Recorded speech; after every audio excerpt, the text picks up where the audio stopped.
आलू चाहिए आधा किलो उबले हुए, 2 चाय के चम्मच कुटी हुई मिर्च चाहिए, चाट मसाला आधी चाय का चम्मच, 2 चाय के चम्मच जीरे के। इसमें लूँगी नमक जो है तकरीबन 1 चाय का चम्मच। साबुत धनिया थोड़ा सा साबुत है तो इसको हम हल्का सा क्रश कर लेंगे, वो भी मैंने इसमें शामिल कर। अब प्याज को बारीक बारीक चॉप करते हैं। हरी मिर्च ले लेते हैं, 2 से 3 हरी मिर्चें ले लीजिएगा बारीक चॉप करके। खाने के चम्मच मुझे चाहिए हरा धनिया। आलू है में प्याज, इसके साथ हरा धनिया, चाट मसाला है वो भी डाल दिया। इसको मिक्स ये देख लीजिएगा, ज़रा 2 ही लीजिएगा। पानी डालूंगी 2 से 3 खाने के चम्मच। अच्छी तरह से ये जो है ना फेंटे जाते। ऑयल बस शैलो फ्राई आपने करने हैं, बहुत ज़्यादा इसको डीप फ्राई ना कीजिएगा। आपने इस तरह से इसको रखना है। तो थोड़ा सा आप इसको जब इस तरह से उठाएंगे ना तो इसके साथ क्या होगा कि आपको अंडा भी आएगा।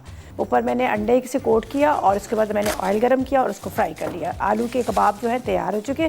चटनी के लिए यहाँ पर मैंने रखी हुई है हरा धनिया, आधी गड्डी पुदीना और इसके साथ हरी मिर्चें। हरी मिर्चें आपने 4 ले लेनी है। दोनों को हम डालेंगे यहाँ पर, धनिया पुदीना। बस इसमें नमक डाल देती हूँ, थोड़ा सा पानी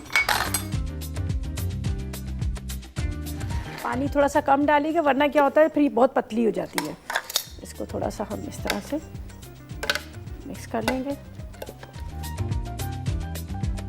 पहले मैं इसको थोड़ा सा पीसूंगी, फिर उसके बाद इसके अंदर हम दही के अंदर मिक्स करेंगे। ये चटनी हमारी रेडी होगी। ये ग्रीन चटनी, उसके बाद यहाँ पर आपने केचप,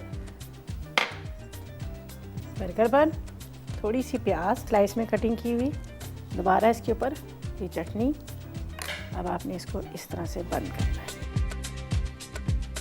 प्रेस कीजिएगा इस तरह से। यहाँ पर भी आपने इसी तरह से प्रेस करना है।